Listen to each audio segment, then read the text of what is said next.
Hello everyone. In this video you will learn how can you download Hill Climb Racing game on your Windows. So for downloading it, click on Window key and the search here Microsoft Store and then open it. Now inside it, here you can see Hill Climb Racing. If this is not showing, you can also search here Hill Climb Racing.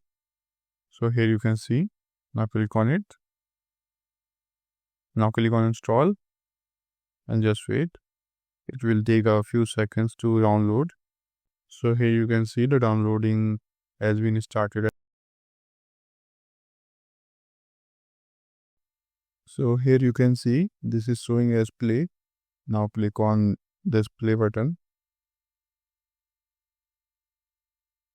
Now just wait. So here you can see the game has been launched. So now you can start playing and enjoy.